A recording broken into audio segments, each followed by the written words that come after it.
ધોરણ 11 અને વિષય છે આંકડાશાસ્ત્ર। પ્રશ્નપત્ર નંબર 1 નું આપણે સોલ્યુશન જોવાના છે। કયા પ્રશ્નો અગત્યના છે એ પણ જોઈ લઈશું, એટલે કે આઈએમપી પ્રશ્નો પણ આવી જશે। પ્રથમ પરીક્ષા માટે વિભાગ એ થી શરૂઆત કરીએ। કુલ 10 પ્રશ્નો પૂછાવાના છે વિભાગ એ માં। પ્રાથમિક માહિતી મેળવવાની કેટલી રીતો? તો પ્રાથમિક માહિતી મેળવવાની 3 રીતો છે। સંભાવના શાસ્ત્રના પ્રારંભિક પરિણામો માટે મહારથીઓમાંના એક નીચેના પૈકી કોણ હતા? તો લાપ્લાસ એનો જવાબ આવશે। ગણિતીય આંકડાશાસ્ત્રના સ્થાપક અથવા ગાણિતીય આંકડાશાસ્ત્રના સ્થાપક કાર્લ પિયર્સન આવશે। નીચેના પૈકી કયો ચલ અસતત ચલ છે? જવાબ આવશે કુટુંબ દીઠ બાળકોની સંખ્યા। આ બધું પોઈન્ટમાં આવી શકે, કુટુંબ દીઠ બાળકોની સંખ્યા એ પોઈન્ટમાં નહીં આવે। વસ્તુની દૈનિક માંગ વિશે આપેલ અવર્ગીકૃત માહિતીને વર્ગીકૃત કરવાની રીતને શું કહેવામાં આવે? તો જવાબ આવશે સંખ્યાત્મક માહિતીનું વર્ગીકરણ। કોઈ એક કંપનીમાં કામ કરતા કંપનીઓનો દરજ્જો, જાતિ અને વ્યવહારિક દરજ્જો દર્શાવતા કોષ્ટકને કયું કોષ્ટક કહેવાય? તો જટિલ કોષ્ટક કહેવાય। કોઈ પણ માહિતી માટે નીચેનામાંથી સાચો સંબંધ કયો? સાચો સંબંધ તો એક્સ બાર હંમેશા ગ્રેટર ધેન ગુણોત્તર મધ્યક, એટલે જી કરતા મોટો હોય, મધ્યક ગુણોત્તર મધ્યક મોટો હોય। આગળ, કોઈ સરેરાશ પર અતિ મોટા અથવા અતિ નાના કિંમતોની સૌથી વધુ અસર થાય? તો જવાબ આવશે સમાંતર મધ્યક। એક માહિતીના અવલોકનોનો મધ્યક અને પ્રમાણિત વિચલન આપણને આપેલું છે। આ દરેક અવલોકનમાં 5 ઉમેરવામાં આવે તો નવી માહિતી બને। તેના અવલોકનનો ચલનાંક કેટલો? ચલનાંક એટલે એસના છેદમાં એક્સ બાર કહેવાય। તો એનો જવાબ આવશે 10%। ગણતરી કરજો એટલે ક્લિયર થઈ જશે। નીચેના પૈકી કયું માપ એકમથી મુક્ત હોય? તો ચલનાંક એ એકમથી મુક્ત છે। ત્યાર પછી તમને વિભાગ બી અને વિભાગ બીની અંદર કુલ 5 પ્રશ્નો પૂછાય। એ 5 પ્રશ્નો જોઈ લે આપણે કયા। પહેલું છે સમસ્તી। સમસ્તી કોને કહેવાય? તો તપાસના ક્ષેત્રમાં આવતા તમામ એકમોના સમૂહ, જે તમામ એકમોનો સમૂહ છે એને શું કહેવાય? સમસ્તી કહેવાય। અને નિદર્શ એટલે એમાંથી જે પસંદ કરવામાં આવે। આકૃતિના પ્રકાર જણાવો। તો આકૃતિના કુલ 3 પ્રકાર છે। એમાંનો પહેલો પ્રકાર એટલે એક માપી આકૃતિ। કઈ? પહેલો પ્રકાર આવે એક માપી। બીજો તો દ્વિમાપી, અને ત્રીજો પ્રકાર એટલે ચિત્રાકૃતિ। એક માપી, દ્વિમાપી અને ત્રિમાપી નહીં લખતા, ચિત્રાકૃતિ। ગમે તે બે સ્થાનીય સરેરાશના માપ। સ્થાનીય સરેરાશ એટલે આપણી પાસે 4 એ 4 હું લખી દઉં, તમારે 2 લખવાની। પહેલી મધ્યસ્થ, આ બી સરેરાશ જ કહેવાય। બીજી ચતુર્થકો,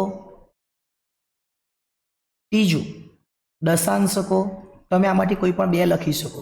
અને ચોથું શતાંશકો। તમે આ બધા દાખલા ગણ્યા જ હશે। અને એમ કહેવાય, આને શું કહેવાય?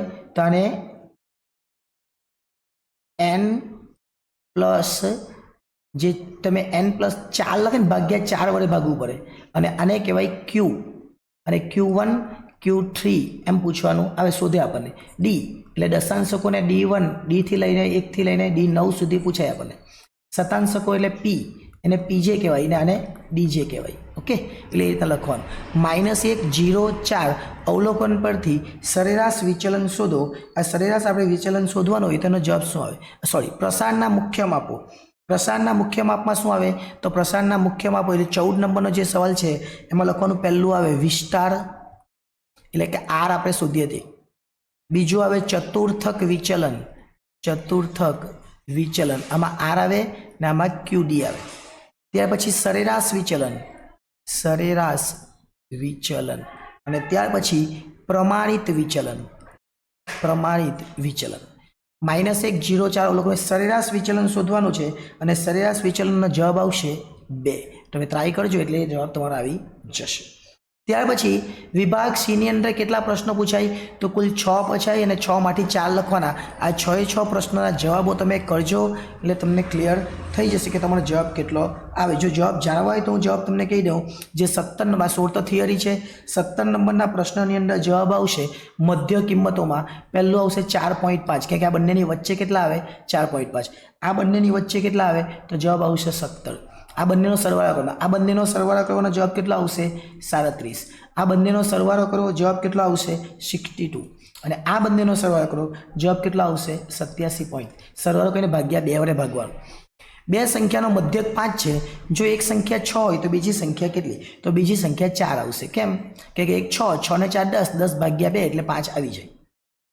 એક આવૃત્તિ વિતરણનો 25મો અને 75મો શતાંશ, આ 25મો આપેલો છે એટલે P25 અને આ કયો છે 75મો એટલે P75, અને Q1 પણ કહેવાય અને આને Q3 પણ કહેવાય. ચતુર્થક વિચલન આપણે શોધવાનું છે, એકદમ ઇઝી છે. 15.91 જવાબ આવશે. કેવી રીતના આવશે તો તમારે Q3 - Q1 ભાગ્યા 2 કરી નાખવાનું એટલે 15.91 આપણો જવાબ આવશે. તમારે આમાંથી આ બાદ કરી નાખવાનું અને ભાગ્યા 2 કરી નાખવાનું. અવલોકનો આપેલા છે આપણને, અને આ અવલોકનમાં એનો મધ્યસ્થ 10 છે એવું કીધેલું છે. તો આપણે શોધવાનું શું આવશે તો આપણે એ શોધવાનું આવે એટલે એ બરાબર -10 આવશે. આગળ x બાર 25 અને ચલનાંક 20% હોય, -10 કે 10 તમે એકવાર ચેક કરજો, 10 પણ આવી શકે. વિચરણ 20%, 20% જવાબ કેટલો આવશે 25 જ જવાબ આવશે. કેવી રીતના જવાબ આવશે તેનો જવાબ તમારે શોધી લેવાનો. દાખલો ગણો s/x બાર દાખલો આપણો આવે એ જ. ઓકે. ડી વિભાગ, ડી વિભાગની અંદર આપણને કુલ કેટલા પ્રશ્નો પૂછાય તો કુલ પ્રશ્નો પૂછાય 5, 5માંથી 3 લખવાના. એક છે આ બીજું છે, આ ત્રીજો છે, આ ચોથો અને પાંચમો. પહેલો જે છે એની અંદર તમારે શું કરવાનું, કોષ્ટક રજૂ કરવાનું છે. તો કોષ્ટકમાં તમારે શું કરવાનું તો BRTS AMTS એમ લખી દેવાનું અને પછી કોષ્ટક બનાવવાનું. આ 24 નંબરનો જે પ્રશ્ન છે એ 23 નંબરનો, 23માં કોષ્ટક બનાવી દેવાનું, બરાબર. 23માં તો કોષ્ટક ચિત્રાકૃતિ દોરવાની છે. 24નાની અંદર જવાબ આવશે D7. આ જે D7 છે એનો જવાબ 8 આવશે અને P15 છે એનો જવાબ 6 આવશે. દાખલો ગણજો એટલે ખબર પડશે. સરેરાશ આ જે છે એ તો પૂછાય તમારે તૈયાર કરી દેવાનું.